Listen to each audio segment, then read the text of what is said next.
Hey, look at that. We're live. We're here. You're in front of us, and we're in front of you. Hey, it's the sports show with no name. I'm your host. I'm Chad Bryan. I've got Ben Bales with me, as always. Ben, what's going on, man? Nothing much. Yeah. Relaxing, tired, ready for football to start. Yeah. All that stuff. I like to relax. I like football.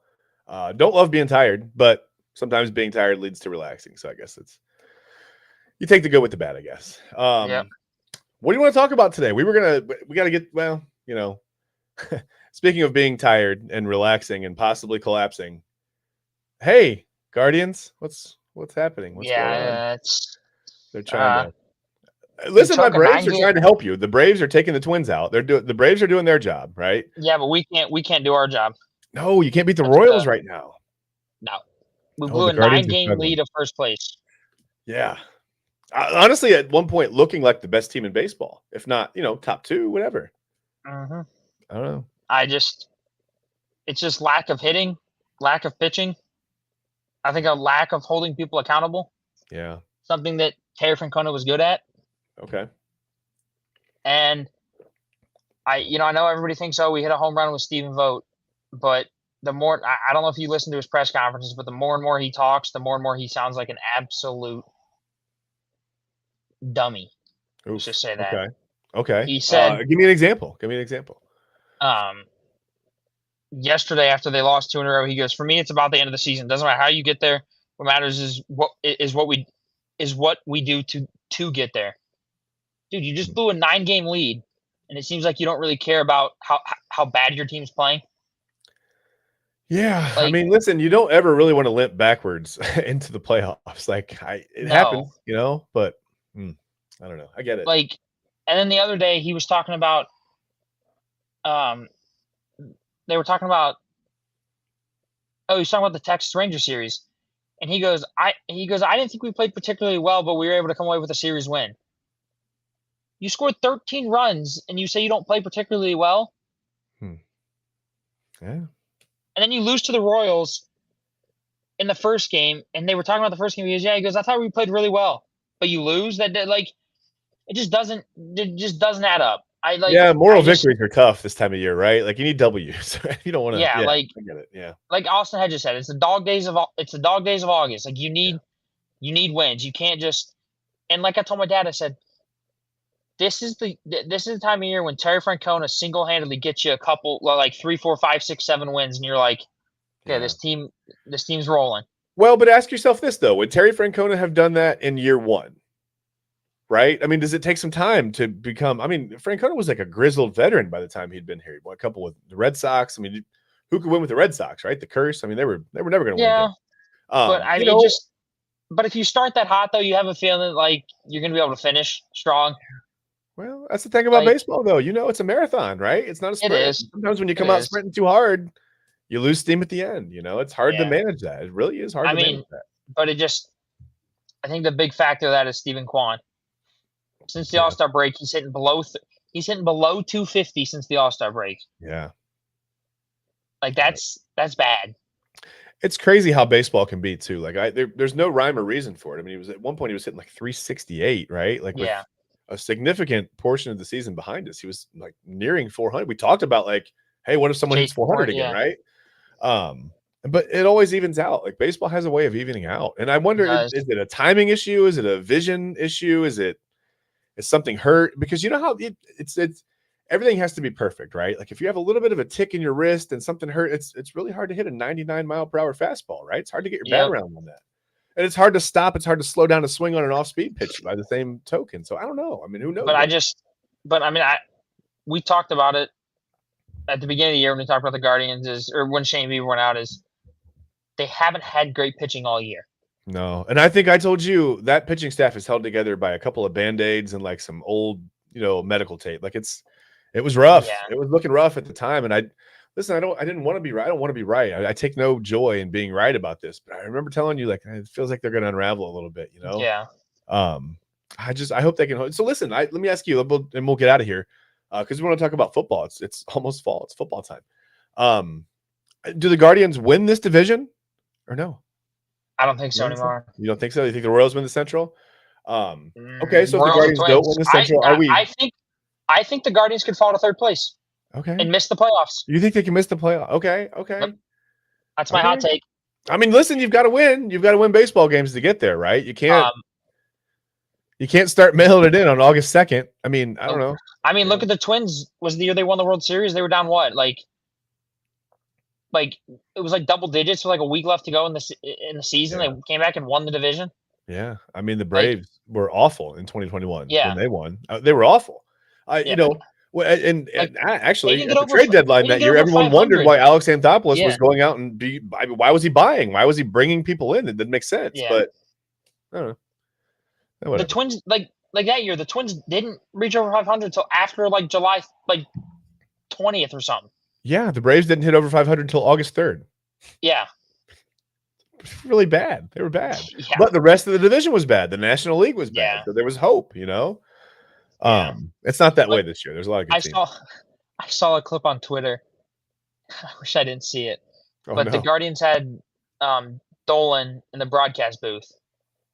And the meme was, you lost a 9-game division lead and you're sitting in the broadcast booth laughing instead of spending money at the trade deadline. Yeah, hey. Well, I mean, they like what? But listen, I don't think people understand that there's no magical like list of guys that are available at the trade deadline that aren't already there. Like, it's hard to create anything when you don't have a lot of capital to move, right? No, I agree. But you went out and you got a guy in Lane Thomas who was having a down year, and you think, okay, this guy's just magically going to show up to our team and be a miracle unicorn and take us to the World Series. I saw a report too that teams knew Randy Arozarena was on the trade block. Okay. Like, you tell me the Guardians couldn't have went out and gotten Arozarena? I mean, was the asking price too high though? They traded 3 of their low-end prospects. Okay. For Arozarena. Okay. Like, you're telling me we could have went out and traded some of our middle infield prospects? Would you have accepted Jazz Chisholm here? Jazz Chisholm? Yes. Here? Yes, I would have. Okay. I like Jazz. I think we talked about this on the show. He was voted the most overrated player. Yeah. But still, by players, whatever. But I just like his vibes though. His you just need a guy that vibes is what gets you through these rough times of August. Jock Peterson with the Braves in 2021. Yeah. He brought his whole vibe into the clubhouse and it changed everything. I mean, that's what you need. Like, Jose can only do it so much. Like, you need a couple guys. Like, you look at that Braves roster. You had Jock Peterson. Who else? You had Jorge Soler came and was a spark plug. Yeah. I mean, and Rosario was a spark plug. Yeah. Yeah. Like, you need guys that can not only produce but also have like that funny character to them that don't care what gets posted on social media. They're just going to be themselves. Yep.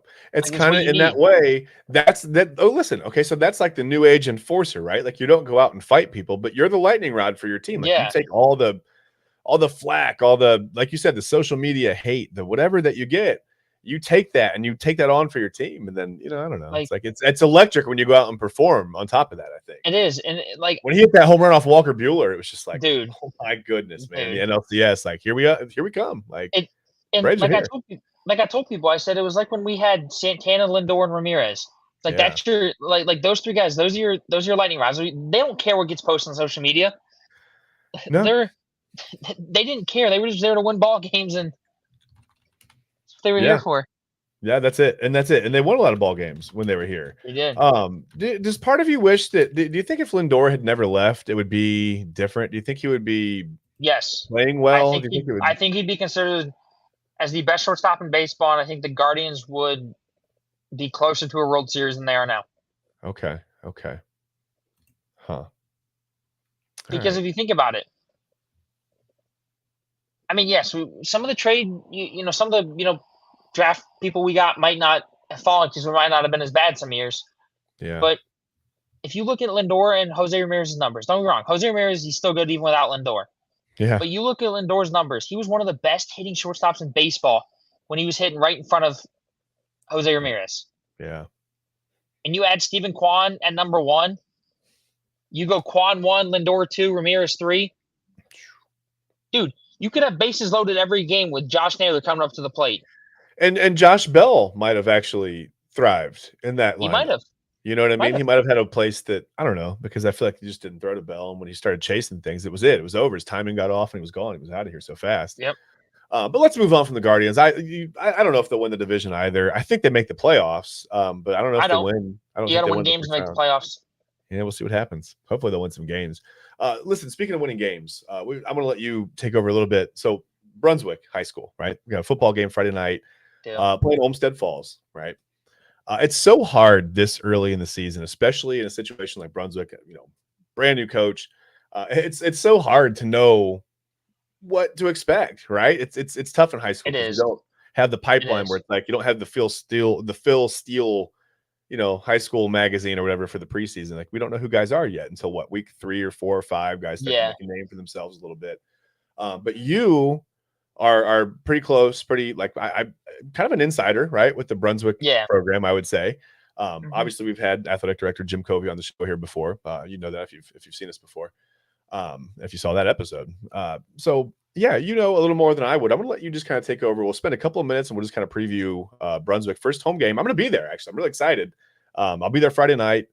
Ben has left me all by myself. He's gonna be driving buses around doing donuts in the parking lot or something. I don't know what he's doing. Not sure. Stealing buses. I can't remember what you said you were doing. It's something along those lines. No, you're working a little bit, but I'll get there and I'll make my rounds. I told you I'll be fine by myself. But yeah, I'm excited to be there. Brunswick versus Olmsted Falls. Give us a little bit of a preview on that one. Coming off, like you see, Brunswick, after let's say some rough last couple of years, we go out, we hire a new head football coach, 27 years old, young kid, great football mind though. This dude is smart. Coach Carter, smart dude.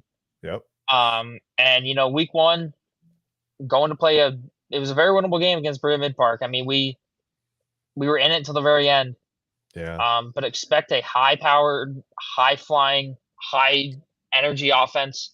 Okay. I mean, 8 guys caught the ball in the first game. You had 8 different receivers touch the ball. All right. Including That's a quarterback who understands what he's doing on the offense a little bit. You know what I mean? Hey, the quarterback caught a pass too. Hey. It was a little trick play. All right. But, I think our quarterback was 17 of 25 for 295 yards and 3 touchdowns. Nice. And I can't tell you the last time that's happened with a Brunswick quarterback. Okay. That's also the sign of a very good coach too. Like someone who could come in and change things that quickly. It's hard to learn a new offense. Like it is. We can talk about what I want you to watch the documentary, the Connor Stalions doc. We can talk about the Michigan thing, but when people say, well, why won't you just change your signs the week before you play Michigan? Do you understand? Like human being, like we can't learn 3,000 new signs in one day. It doesn't. Yep. That's not going to happen. You got to roll with them. That's it. And if Michigan has them, they have them. Anyway, I don't want to get into that. Get back. But he's just tough to learn it that fast. No, it is, and his the way he came in and just instantly changed this culture, makes me excited for Brunswick football again. Like last year, I was excited. It's Friday night football. Who doesn't get excited for Friday night football? Like I don't care how good your already a legendary program. I mean, legendary coaches. I mean, you've got all the tradition there. I mean, great people. Yeah, it's already exciting. But who doesn't get excited for Friday night football? I don't care if your team's bad, good. It's Friday night football. Yeah. It's supposed to be fun. It's the coolest atmosphere in sports, I think. It is. Yeah. But this year, when you have a new coach and you have a game that hasn't happened, or you play a game that hasn't happened like that in a while in Brunswick, you're like, you get eyes turning.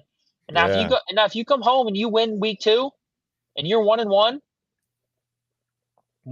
even when you go on the road, more people are going to travel.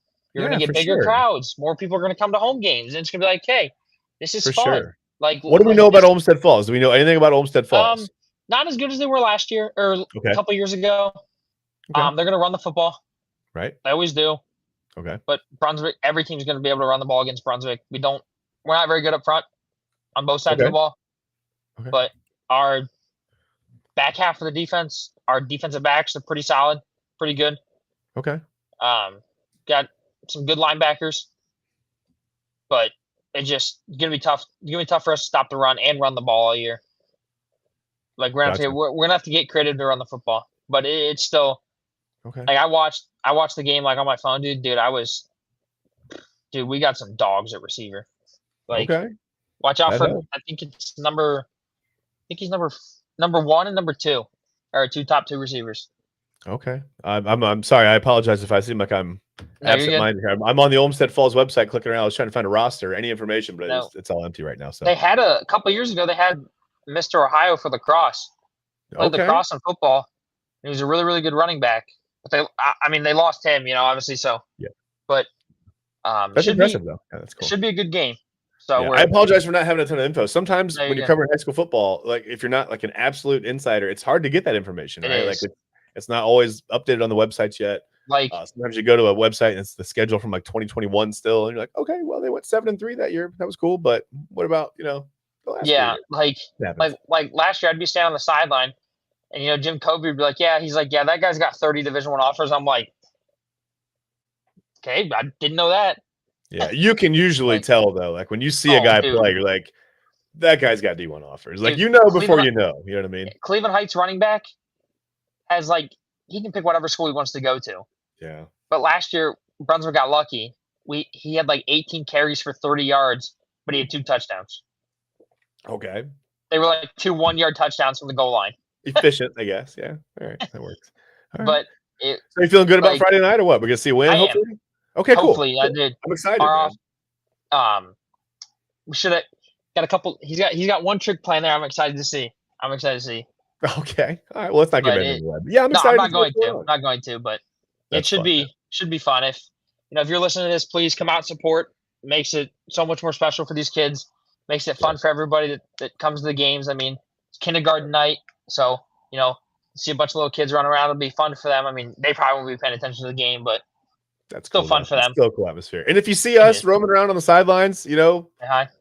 I was gonna say yell something at us, but that may not be a good idea. Yell something nice at us and say, "Hey, Chad. Hey, Ben. Like I know you from the show." And whatever, we'll respond. We'll wave. It should be. I'll sign your program. And if you're watching this, Brunswick is going to be live on television. Against Medina. Yes. How can we catch that? How can we catch it? It's on Dan Gilbert's new TV station, like Rock Nation or something. Okay. So I don't know if that's on. I don't know what channel that is on regular TV, but it's on Rock Nation. I'm gonna look for it. I don't know if I have it on any of my streaming services. We've cut the cord with cable, and we've got weird, Yeah, I don't know if you can find it like a way to. It sounds like it would be a Spectrum thing. No. Yeah, probably. Okay. I don't know. I just know it's gonna be on Rock Nation. So. Either way, Google it. Google Rock Nation. Maybe I'll Google it when we're done with the show here. Maybe I'll look it up and I'll be pleasantly surprised, and maybe I can start watching the games on the Friday nights that I can't make it. But like I said, this Friday night I will be there. I'll be in the stadium. I'm super excited, man. I'm excited to come see you and Mr. Covey, and I know I'm supposed to call him Jim, but it's hard for me. But yeah, it's gonna be fun, man. It's gonna be really fun. It will be. Yeah, we're all pumped. I mean, cool. I just want to say one last thing, before we move on. You can just tell that the kids love playing for this coach. Yeah. You can just from the way that they respond to him and the way that after last year, you had kids coming off the field mad that they lost. Obviously you're mad that you lose, right? But you got kids coming off week 1 that are crying because they didn't win that game, and it's you can tell that they want to win for this coach. Yeah, when you can invoke that type of passion, that's usually a pretty good sign for your leadership ability, right? He's the real deal. I mean, Chad, you'll see when you come, dude. He's incredible. I'm excited. Best of luck to him. I hope I hope he's the coach here for a really long time. Oh, we do too, man. We hope he's the next best coach in Brunswick history. So we got some good ones. We hope he's going to join them. Awesome. Well, good luck Friday night. Obviously, Brunswick, Olmsted Falls. I just the main thing is I hope everyone stays healthy. You don't want any injuries, nothing like that. Oh yeah, don't want any injuries. Want a good safe game or whatever. But hopefully Brunswick can come out on top in that one. Speaking of coming out on top, I don't know. I mean, I think Ohio State has a decent chance to win their opener. You never know. They'll play Akron. They'll play the University of Akron. It's not going to be like InfoCision State. It'll definitely be in Columbus. Calling it now, Akron upset. Okay, fair enough. Calling it now. 3-0. I'm going 3-0. Right? It's gonna be a defensive battle. I'm sure. 2-0. Just to say, what's going to snow? It'll most likely snow in the 80-degree weather. And that's actually you got to think about that too. It's going to be so hot that you're going to be looking at probably a lot humid. Really, you're going to be looking at so many cramps. That'll be a concern. I wouldn't be surprised if you see like our starters only play like the first not even 2 full quarters. Like Well, rotate them in and out. yeah, and you're gonna have But to for health. I mean, it's gonna be so hot, you're yeah, gonna want to keep them hydrated and keep legs fresh. But listen, I mean, okay, so first of all, I just want to say this. It's on CBS. They're opening up on CBS. It's 3:30 in the afternoon. It's right during the sweltering heat of the day. I actually haven't looked at the weather forecast, but I know it's gonna be pretty warm. I don't know if they're calling for any rain or anything. I really don't know on that. I just, like I said, I didn't look into it too much, but it feels a little weird for the Buckeyes to open up on CBS. No, like, it doesn't that does. feel weird? It Like, so does. it's kind of crazy. Like Brad Nessler, Gary Danielson, and Jenny Dell are going to be on the call. So it's the old SEC on CBS crew, right? Yeah. So it'll sound and look like one of those like SEC on CBS games, but it's going to be Ohio State and Akron. That seems so odd to me. Wait, this is in Alabama. What's that? Yeah, right. Wait, this is in This isn't Alabama. between the hedges. This isn't Alabama and Georgia. This isn't Florida. Yeah, it's weird, right? It's so weird.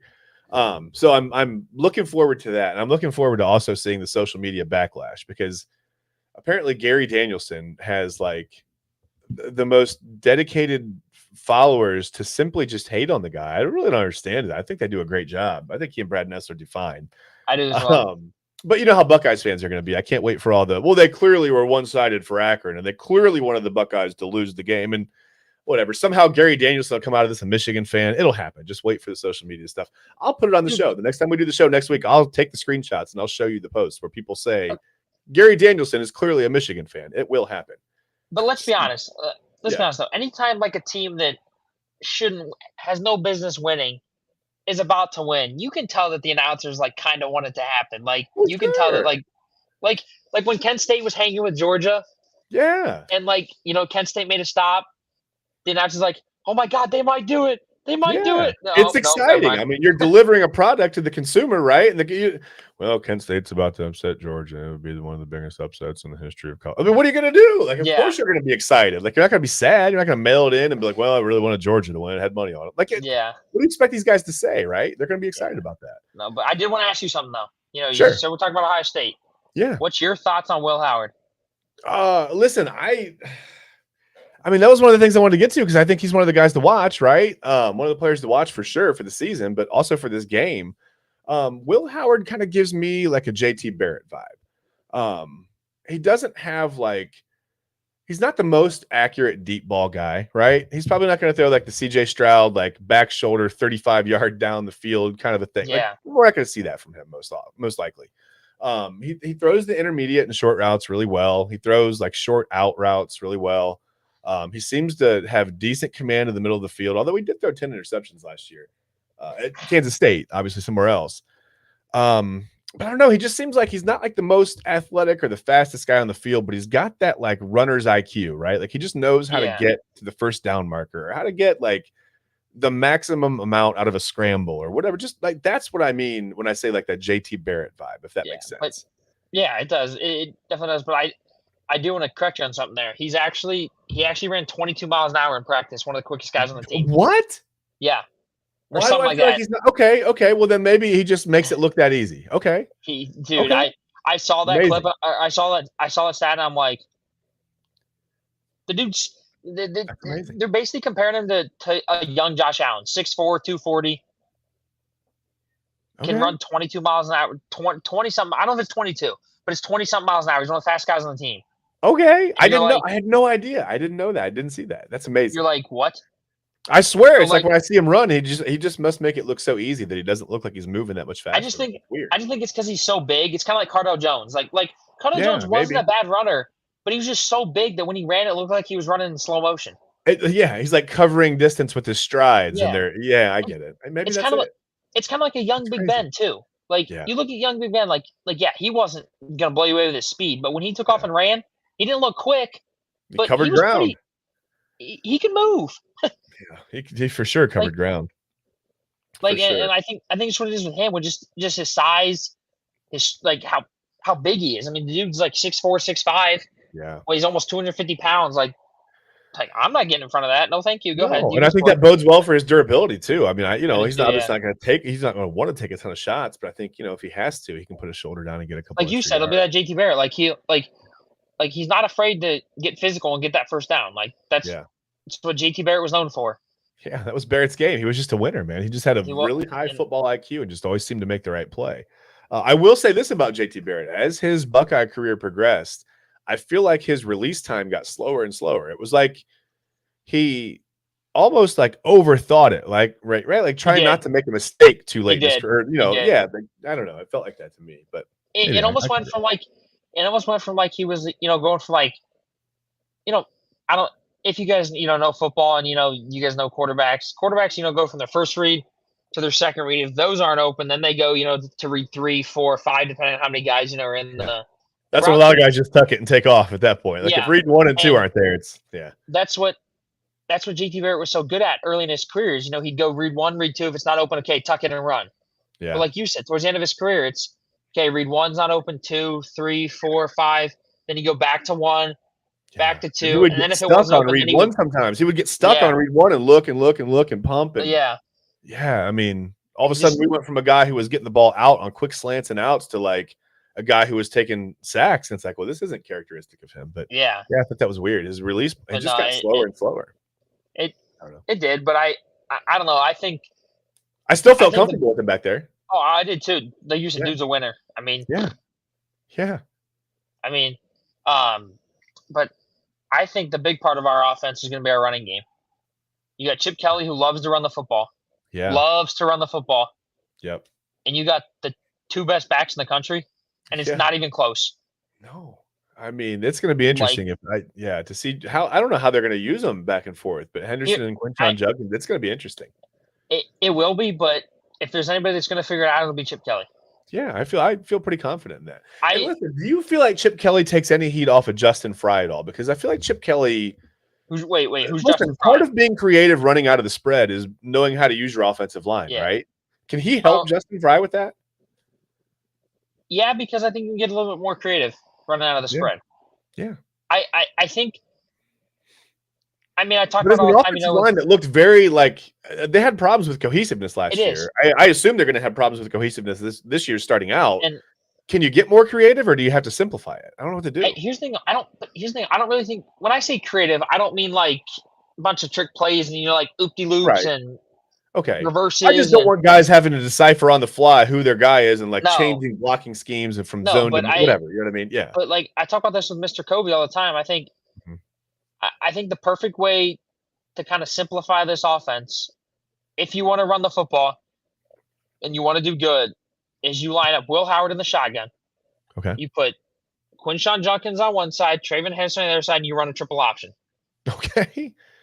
All right. I mean, Ohio State fans would absolutely poop a brick if Ohio State came out and started running the wishbone triple option. Like I'm not saying all the time, but like like those 3rd and 2s, 3rd and 3s, when you need a crucial first down to continue the game, and you're throwing the ball is not working, and running the ball out of the spread's not working, and you need to get creative. One thing you would have to do with that, Ben, I'm going to stop it. One thing you would have to do is you would have to make sure that Quinshon Judkins and Travion Henderson were on the exact same page with Will Howard, because Howard might be able to run the triple option, but it's really hard for running backs. Like if you don't run it every day, if that's not your everyday offense, it's hard to step into it and make the right cuts, and you know what I mean. Like it's or even if you just run the option with one of them, right? Like you send one of them this way, and Will Howard and the other one go this way, and you just run the speed option. Speed option with the biggest quarterback in the league. Yeah, I mean, I agree with that. For sure. Like what I'm saying is like because then you don't, because like you said, then the offensive line doesn't have to decipher who they're blocking. The quarterback's just got to read that D end. Yeah. Okay. Is he crashing? Is he staying? Do I hand it off? Do I take it myself? And listen, the RPO options that you can run out of that too. I mean, you know what I mean? Like are pretty intriguing. Yep. And like especially with a big guy who can like fake that option, maybe absorb a hit from a cornerback, or you know what I mean? No, and I agree with you. And like you said, like we haven't had a great offensive line since we had Zeke. Maybe J.K. Dobbins early days. We've had a lot of really good individual players, but there's just there's been like trouble with cohesiveness. You know what I mean? Been. Like you look at these Michigan offensive lines the last couple of years. Like, every single guy on that roster, or on that offensive line looked like he was the best lineman in the country. And that had nothing to do with knowing what was coming, by the way. No. That had nothing to do. Those guys were just physically better. They were stronger. They were bigger. They were faster at the point of attack. I mean, they were just really good. It was a really good offensive line. That makes it easier to it does. For sure. But also, if you're able to run the football, that opens up the passing game. Yes. Because, I mean, it's just, the linebackers are gonna bite down towards the line, and you can just throw that little slant right behind them. You can throw those quick outs. You can throw those like intermediate posts. Well, especially when you start creating room, because you're going to have to bring 7, 8 guys into the box, right? And now you don't even have to go deep. You start to create that room between the safeties and the linebackers there, where there's that opening from having to bring so many guys into the box to guard against the run. And then you can have your playmakers, some of the best shooters in the countries, just catch the ball and make a play. Yes, including a true freshman in Jeremiah Smith. I mean, I'm intrigued to see what he brings. And I've also heard too that Ohio State might kind of do like a 4-wide system with one running back. Okay. And have Travion Henderson as a receiver. Okay. He's always been great at catching the ball in the backfield. I mean, why not have him out there running routes? Why not? Yeah, so like put him in the slot, let him run like a little slant. Yeah. Put Junkins in the backfield, because then you're like, hey, are they going to run it? They're going to throw it? He's not as quick or shifty, but you could use Travion Henderson in like a Percy Harvin role, because I think he's got good enough hands and he's a good enough route runner to get to the spots and make the catches. He's not going to give you – I mean, he's still a home run threat, but he's not quite the home run threat that Percy Harvin was. No, but even if he's just like that guy that's like the safety option, like runs out on the flat and just turns around and waits. Yeah. Yeah. It's always good to have the safety valve. I mean, you've got a really good tight end. You got G. Scott Jr. You've got, Travion Henderson. You've got 2 guys that you can keep in the flats or, whatever. Yeah. To kind of take the pressure off the blitz or whatever. Yeah. I saw somebody talking about it, and they're like, if you line up Henderson at receiver, they're like, not saying he has to run, all these complex routes. So they're like, make a play where the quarterback's reads are the first read and then the check down to Henderson. Because if you get that ball to Henderson quick, like you said, he can make a play. He can take it to the house. Yeah. He's got that ability to. And he's got enough speed. You line him up in the slot and he takes off and runs a 5-yard stop. He's going to create some space there, because you can't, I mean, I'm sure guys are going to try to man him up, but he's bigger than your average slot receiver. He's going to get off of that. So he is. I don't know if you want to jam him up on the line, but another guy we didn't mention by name. We talked about offensive linemen. I think Tegra Shabola is a guy I want to keep an eye on. He's starting at right guard.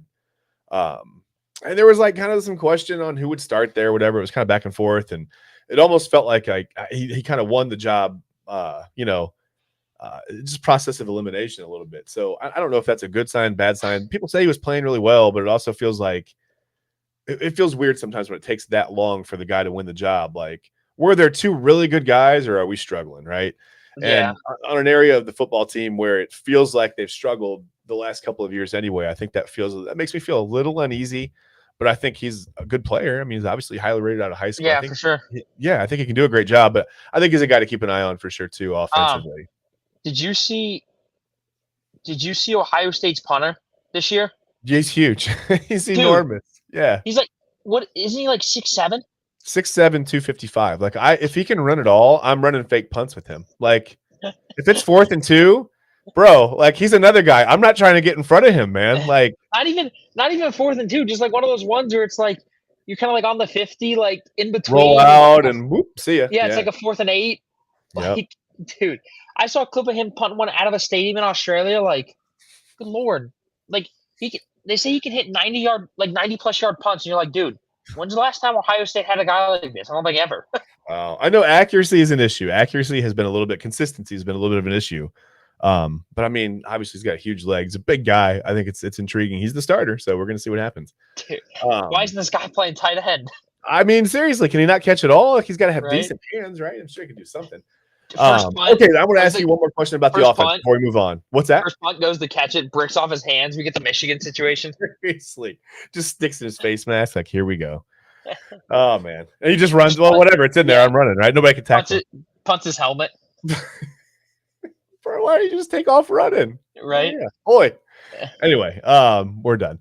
Okay, no, we're not done. One more question about offense, and I want to move on to a couple of things on defense for Ohio State. Just a couple of things. Good or bad? Ben, Ryan Day no longer calling offensive plays. Good. Okay. Good because you don't like Ryan Day calling offensive plays, or good because it takes some of the pressure off of him, some of the responsibility off him, and he can focus on other things, or a little bit of both of that? I'd say a little bit of both, but at the same time, I think it's always good to have somebody else's input. when I mean that, I don't mean like I think he should still call the plays and Chip Kelly should just be given input. Sure. But what got Ryan Day to where he is? His play calling, right? So Right. if there's a play that Chip Kelly's undecided on, he's like, okay, like Ryan, I'm in between these two plays. Which one should I go with? Yeah. I think that's a good thing to have a guy like Ryan Day who was good at. Okay, don't get me wrong. He was good at calling plays. I just didn't like him as a play caller and a head coach. Let me put it that way. I think it's a lot of responsibility to try to keep track of the clock. And it is, but substitutions. I mean, who's going in and out of the game? I think it's a lot. And whatever somebody, people are always in your ear from the press box, right? Yeah, it's tough. I just think that having a guy like Chip Kelly who is a good play caller, kind of adds that safety factor of, okay, I don't have to go back to calling plays halfway through the season. Yeah. And plus, we forgot about the factor. You've got whoever is in, row 1 at the 50-yard line that Connor Stallions bought a ticket for, staring at you, right? Like holding the Google glasses or the phone up, right? You got to worry about that too. So that doesn't matter this year though, because remember, there's the in-helmet communications. Yes, that does not matter. It's we're basically running plays in like, I love that. I love the in-helmet communications. I'm a big fan. And I think it's gonna be good too. But I think you'll see some delayed games because quarterbacks are confused. They're like, oh, there's going to be confusion. What do I do? Yeah. And there's going to be a lot of stadiums that can't handle the technology. Like it's going to go down. And part of the game, it's part of the experience, right? Well, did you see? Did you watch the Florida Georgia Tech game at all? Yes. Florida State, Georgia Tech, a little bit of it. Yeah, we were on the road. We had a birthday party, but yeah, I did see some of it. Did you see Haynes King covering his ears? It was loud in there, right? It was like that's insane. So you're gonna see, and you know how loud stadiums like to get even when the home team's on offense. Yeah. They're a bunch of college kids that are being college kids. Yeah. Like you're gonna have some issues with calling plays. Absolutely. I want to move on to defense real quick. Speaking of calling plays. Yep. Jim Knowles, right? Defensive coordinator. This is gonna be their 3rd year. I started to say, do they take the next step? But as I started to look up the numbers, according to college football, I should say sportsreference.com, the college football page of sportsreference.com, which basically makes it collegefootballreference.com. In 2022, the Buckeyes ended with the 24th ranked defense in the nation, right? And after last season, they ended with the 2nd ranked defense in the nation, behind only Michigan. The only team they lost to, really, in a game that meant anything. I mean, I know people want to put the Missouri game on them, but I mean, we started an 8th grader who came out of the stands at quarterback. What are you going to do, right? Like, yeah, they had no chance. I mean, Devin Brown, I shouldn't say we started because Devin Brown started, but once he was injured, Lincoln Keenholz had no chance of running the offense in that game. It wasn't his fault. No. So where do they go from here? I mean, I expect them to be really good, but I mean, they look like they could have an all-time great defense. Do you expect them to be that good? I do. I saw Urban Meyer, and he was talking about how he said that this Ohio State team might be one of the best teams ever in college football. I'm intrigued to see Caleb Downs. I mean, I am too. And, in college, they also have the defensive play caller too, right? Yeah. And in the NFL, we know the stereotypical is your middle linebacker gets the green dot. Yeah. But in college, a lot of times your middle linebacker always isn't like the smartest defensive player. So do we see Caleb Downs with the dot? It's possible. I thought about that too. I mean, that was one of my questions. Like, who actually is? Yeah, that was going to be one of my questions too. I don't know. Like the Georgia Tech linebacker had it, but they also said that he was one of the smartest smartest middle linebackers in college. Yeah, and it's like you have Caleb Downs who started as a true freshman at Alabama. Yeah, and played he's a Swiss Army knife. I mean, yeah. Like you're telling me, listen, Caleb Downs is he's just as likely to get you an interception, a pick six, maybe a catch for 20, 25 yards on the offense, a carry on an end around or something. He could score on that. He might sell you a hot dog at the concession stand. I mean, he might do it all. I have no idea. Like, I'm excited to see what he can do, man. Me too. He might dot the I and script Ohio before the game. Who knows? But play the sousaphone. I'm sure. I have no idea. I think it's big though that we return so many key guys on defense. Like you return most of your corners, most of your defensive line. Only spot that could be weak is your linebackers. Okay. Because you lost Cody Simon, Sonny Styles. Yeah. Okay. Yeah. Like you lost some of the best linebackers in the country, and Tommy Eichenberg and Yeah, those yeah. I guys, think but Cody Simon's a great player. I think Sonny I do Styles too. is getting comfortable at linebacker. I I think do they've got too. some other guys on the roster that can be really good. I think linebacker might be okay, but I agree with you. I think it could be. I won't call it weak, but just not as not as strong as it's been in the past. Okay. Yeah, like you look at this Ohio State defense, and you're a quarterback, and you're looking at the corners. You're like, oh well, can't throw it to him. Can't throw it to him. You Yeah. look deep. You see Clay Bounds. You're like, well, I don't want to throw it to him. Yeah. And that's the You thing. look up, Davis and Igbinosun might be just as good as Denzel Burke on the other side. I don't yeah, know. and you I mean, look over that's the middle, and intriguing. you look over the middle, and you're like, okay, there's 2 linebackers. We don't know how good they are. Let's test them. Yeah. All right, let's get to the last thing before we get out of here. I gotta go. I gotta pick my kids up from school, so let's get out of here, man. But last thing. So the Buckeyes are a 50.5-point favorite. Okay. Again, the game will kick off at 3:30 on CBS on Saturday. So if you can watch it, listen to it. I don't know where it's at on the radio. It's probably Buckeye Radio Network. I don't know, whatever that is for you. You can check it out there. You can probably Google that and look it up between now and then. But Ben, I want to get what's your score prediction? Who wins and what's the score? I already said 2-0 Akron. Fair enough. 2-0 Akron. I I'm love kidding, it. We did this on Come On Ref all the time. You remember ours? I would always say like 6-3, 9-4, whatever. No, I think if I'm being realistic, under Ryan Day, we've never really seen Ohio State like completely blow the brakes off teams like we did under Urban Meyer. Like under Meyer, they played these weak teams and they got there, they'd win 77-3. Except for Clemson that 1 year. They beat the brakes off them. Ooh. But Clemson had it coming to them. They did. Because some of the stuff they said. Oh, they did. But I don't think Akron's out there trash talking us. No, but I'm gonna go out there and I'm gonna say 53-10.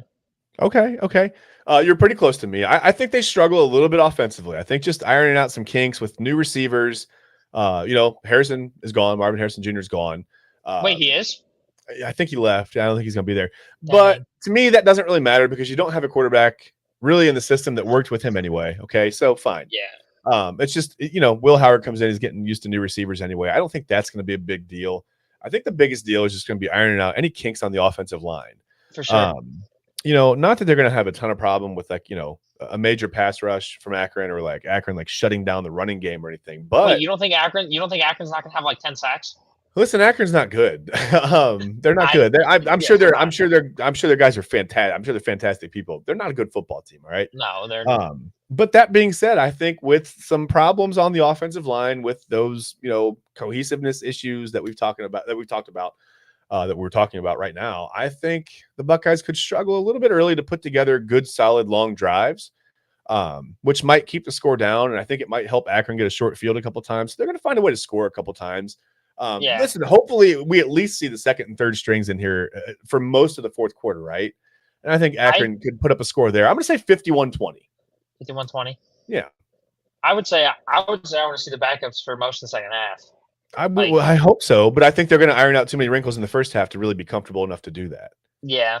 Or they're going to have to iron out enough wrinkles that it's not going to be – I think at halftime it could be – I don't know, 24-10. I don't think it's going to be a huge spread at half. And I could be totally wrong. The Buckeyes could come out and put 56 up in the first quarter on Saturday. I don't know. But it doesn't feel like that's going to happen to me. So we'll see. Oh, speaking of Caleb Downs too. Yeah. He might even return punts. He's been seen returning punts in practice. Well, I told you, dot the I, sell you a hot dog, return a punt. Why not? I'm here for it, man. Dude, and the thing about this is he's only a sophomore too. Right. So we have him for this year and next year. Right. I mean, that's really exciting because I don't know who's going to be back on the defense. Everybody's going to be gone from the defense this year. It's going to be a tough restock next year. But, But that's where the offense gets really exciting next year because now Julian Sayin, Aaron Noland, Tavian St. Clair, who's the quarterback, right? Who's going to it's this all over again. So here we go. Fun times, right? Yeah. All right. Well, listen, let's get out of here. Like I said, good luck to Brunswick Friday night. Good luck to Falls too. We just don't want them to score more points than Brunswick. That's fine. We don't want them to get hurt. But yeah, good luck to the Brunswick in that game. Obviously, good luck to the Buckeyes. I'll be rooting for them on Saturday. I'll try to watch them. I have a birthday party I'm excited about. It's right around that same time, so I'll try to watch the Buckeyes as much as I can. But as always, I'll record it. I'll watch it eventually. So before we talk again, I'll have seen the Buckeyes game. We can break it down a little bit. I also wanted to mention for those of you too who also watch Come On Ref, I'll be posting hopefully today or in the next couple of days or so an interview with a friend of mine. Her name is Nikki Michaelich. She's very, very ingrained in the tennis scene in Northeast Ohio. A lot of ties to Tennis in the Land and different tennis organizations.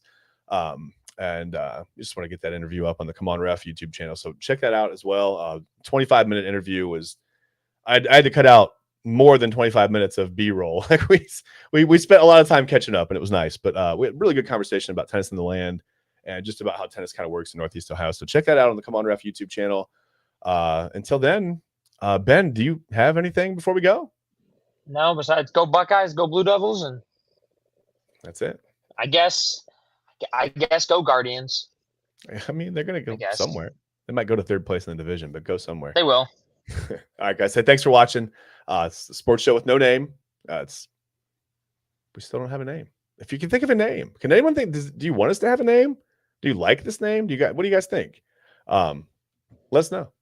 And we probably won't change anything. We'll probably just keep it the same. So, but still let us know because we want to hear your opinion. We just don't care about it. I'm kidding. We care. Thanks so much for watching, guys. We'll see you next week. Like I said, we'll break down the Ohio State Akron game. We'll talk about, Brunswick Olmsted Falls. We'll preview Brunswick's week 3 game. We'll get into that. Hopefully we'll have a little more information, have a little more info about who's who in high school football in Ohio. And like I said, about week 3, week 4 starts to round into shape. So thanks for watching. We'll see you guys next week.